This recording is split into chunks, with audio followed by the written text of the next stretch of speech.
Information technology university से मैं दावत देता हूं नवीद अहमद को, जिनकी उर्दू मज़ाहिया तकरीर का मौजू है सुना है उसका मनी लॉन्ड्रिंग का धंधा है। ख़वातीन और हज़रात, सबसे पहले तो मैं सलाम पेश करना चाहूँगा GCU डिबेटिंग सोसाइटी को, क्योंकि इन्होंने पाकिस्तान डिबेटिंग सर्किट को हमेशा बेहतरीन स्पीकर्स दिए हैं।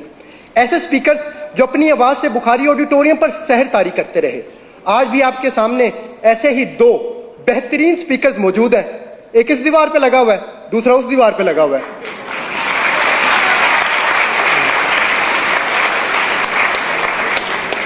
सदर आला वकार, पाकिस्तान में तो हर सियासतदान का मनी लॉन्ड्रिंग का धंधा है, इसलिए मेरी ख्वाहिश थी कि मैं सियासतदान बनूं ताकि इस मनी लॉन्ड्रिंग को खत्म कर सकूं। इसलिए मैंने सियासत के मैदान में कदम रखा, फिसल गया। मैंने फिर सियासत के मैदान में कदम रखा, फिसल गया। फिर मुझे एक बाबा जी ने कहा कि सियासत के मैदान में सिर्फ वो नहीं फिसलता जिसने बूट पहने हुए हो।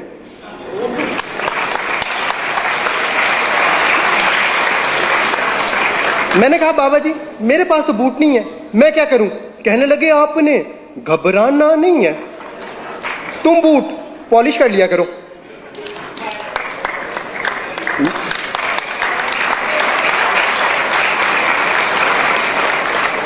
मैंने कहा बाबा जी उससे क्या होगा? कहने लगे बेटा उससे मुल्क में तब्दीली आ जाएगी। मैंने कहा बाबा जी क्या मतलब, वजाहत करें। कहने लगे बेटा वजाहत मैं कर दूंगा मगर तुम डिस्क्वालीफाई हो जाओगे, और हो सकता है डिस्क्वालीफाई होने के बाद लापता भी हो जाओ, क्योंकि वो नंबर 1 है। सदर आला वकार कुछ ऐसा ही हुआ। कुछ दिनों बाद मैं लापता हो गया और उन्होंने मुझ पर मनी लॉन्ड्रिंग का इल्जाम लगाकर जेल भेज दिया। जेल में मेरी मुलाकात एक निहायत शरीफ इंसान से हुई।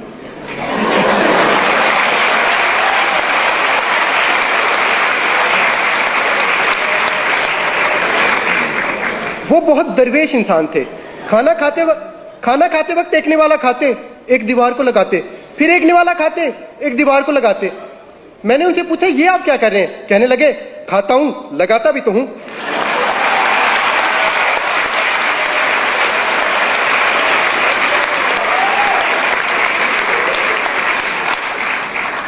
मैंने कहा बाबूजी सुना है आपका मनी लॉन्ड्रिंग का धंधा है, क्या आप इसी वजह से जेल में आए?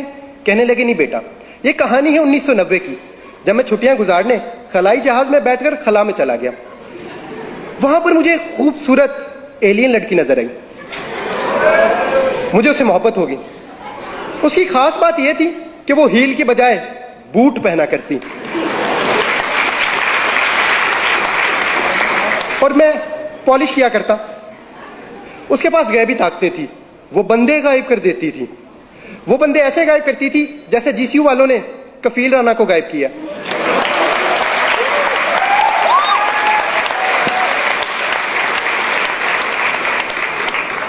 फिर मेरी सालगिरह आई और सालगिरह पे उसने मुझे कुर्सी दी। 2.5 साल तक मैं कुर्सी के साथ खेलता रहा, फिर उसने कुर्सी वापस ले ली। प्यार मोहब्बत का ये सिलसिला ऐसे ही चलता रहा कि 1999 आ गया। इस मर्तबा उसकी सालगिरह आई और तोहफे में मैंने उसे बिल्ला दिया जो डरता वरता किसी से नहीं था। फिर मैंने उसे कहा चलो आओ कोई धंधा शुरू करते हैं। कहने लगी पहले मेरे एक सवाल का जवाब दो, अगर एक लड़की गाड़ी में बैठी हो तो उसे क्या कहेंगे? मैंने कहा गर्ल कार। कहने लगी नहीं कार गर्ल। मैं कहा नहीं गर्ल कार। फिर इसी कारगिल के इशू पे हमारी लड़ाई होगी।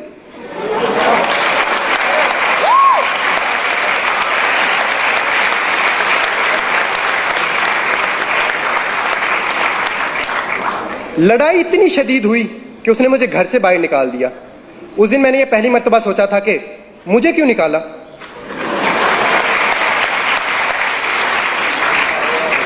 फिर वो 5 साल तक शुजात के साथ साइकिल चलाती रही।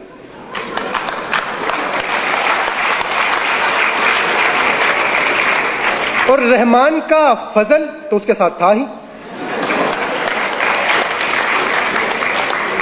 और दूसरी तरफ मुझे एक अरबी शेख मिल गया जो मुझे अपने साथ अल्लाह की सरजमीन पर ले गया। फिर वहां जाके मुझे इस बात का अंदाजा हुआ कि शेखों की 2 इकसाम है और इनमें से सबसे अच्छी है मिल्क शेक। फिर वहां पर मैंने खजूर की रेडी लगाई जिस पर सुबह में शाम को मेरा बेटा बैठा करता, और खजूर के कारोबार में हमें दिन दुगनी और रात चुगनी चुगनी चुगनी तरक्की हुई। फिर मैंने मनी लॉन्ड्रिंग का धंधा भी शुरू कर दिया। खजूर का कारोबार इतना बढ़ा कि खजूर को जखीरा करने के लिए हमें लंदन में फ्लैट खरीदना पड़े। कतर का शहजादा तो खत लिखकर खजूर मंगाया करता। माइक्रोसॉफ्ट ने भी हमसे कई मुआहदे किए कैलिबरी में। फिर मैं सारा धंधा छोड़कर घर वापस आ गया, क्योंकि अब वो रहीम और मेरी तरह शरीफ हो चुकी थी। फिर मैं उसे मिलने गया और मैंने उसे कहा, थैंक यू रहीम शरीफ।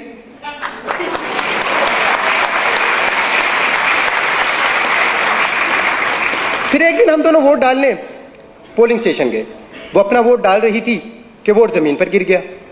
ये देखकर मुझे बहुत बुरा लगा और मैंने उसे कहा, वोट को इज्जत दो।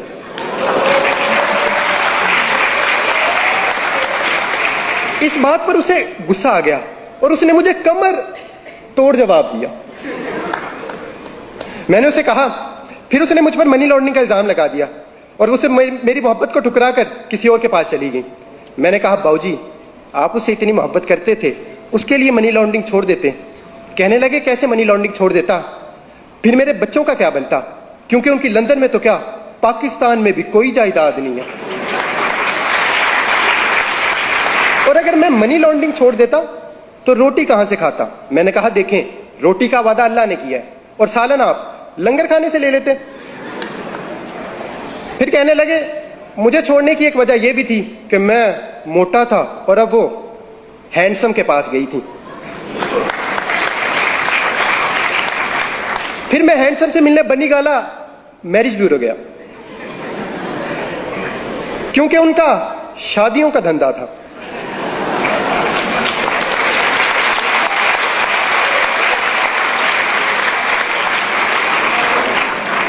मैंने उनसे पूछा कि एलियन लड़की को आपसे मोहब्बत कैसे हुई। कहने लगे, ये मई के महीने की बात है, जब मैं तकरीर करते हुए स्टेज से गिरा।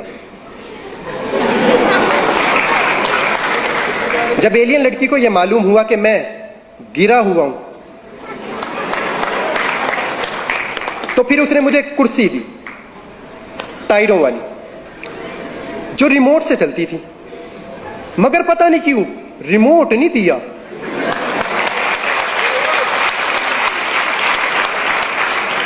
फिर वो 1 साल तक कुर्सी चलाती रही कि रिमोट की बैटरी खत्म हो गई।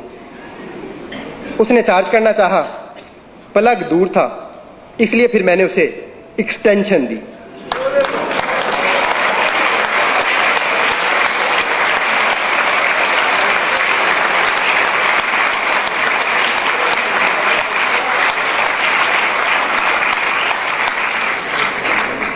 तीन प्लगों वाली।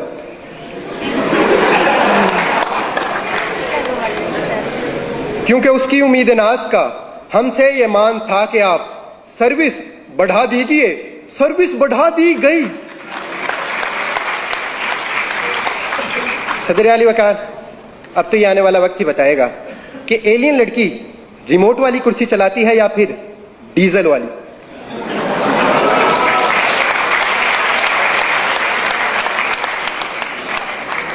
मगर मैं इस तमाम कहानी के बाद अब सियासतदान नहीं बनना चाहता, क्योंकि हमारे हुक्मरानी सियासतदानों की नहीं बल्कि एलियन लड़की की है। वो जब चाहे जिस पे चाहे मनी लॉन्ड्रिंग का इल्ज़ाम लगाकर उसे कहानी से बाहर कर दे। और अगर हमें ये मनी लॉन्ड्रिंग ख़त्म करना है तो हमें अपना जमहूरी निज़ाम बेहतर बनाना होगा, क्योंकि इस निज़ाम से हमें अक्सर बेवकूफ़ सदर मिलता है। अगर आपको मेरी बात पर यकीन नहीं तो मिसाल आपके सामने है।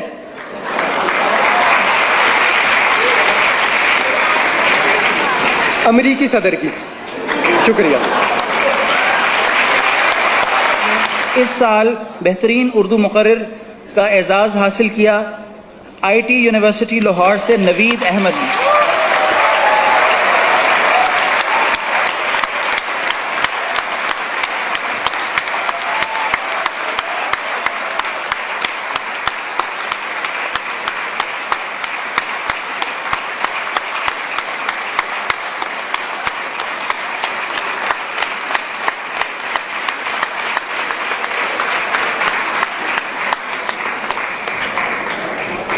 उनतालीसवें कुल पाकिस्तान अल्लामा Mohammad Iqbal bilingual declamation contest की टीम ट्रॉफी हासिल की इस दफ़ा इंफॉर्मेशन टेक्नोलॉजी यूनिवर्सिटी लाहौर